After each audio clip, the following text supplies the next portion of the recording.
As of today, Cedarville University is the first college in Ohio to allow staff members to carry a concealed weapon. The move comes after 90% of their staff voted in favor of the idea in May. 2 News reporter Ethan Fitzgerald stopped by the campus today. Brooke, they're allowed to do this because of an Ohio law that allowed for campuses to make that decision. First, this only applies to faculty and staff that already have a concealed carry permit. And in order to carry on campus, the permit holders have to register with the school and pass a background check. From there, a registered staff member will have to complete an orientation with the security campus members. Now, a majority of the people I talked to are in favor of this change on campus. In a few weeks, Greg Fasnacht's daughter will be part of the Cedarville campus. The fact that you have somebody who can respond quickly to a threat is a good thing. You can't let the kids cower in fear while somebody walks from classroom to classroom and does bad things.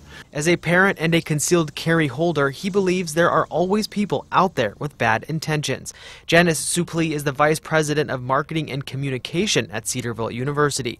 She says they took time in making this decision. When the legislation was passed, the governor signed it into law, we began having more public discussions. We were doing research of like I mentioned, of other universities around the nation who've gone before us and already have policies in place. We in no way were meaning to set a standard for the state of Ohio.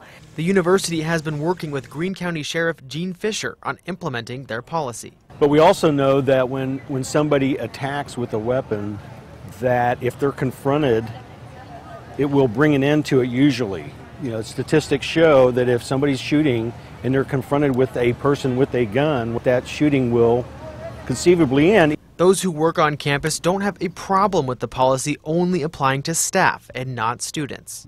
Being very careful on who can't carry the weapons, and it's mostly going to be people who have a lot of experience with it.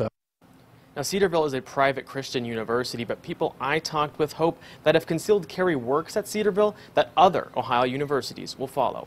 Ethan Fitzgerald, 5 on 2.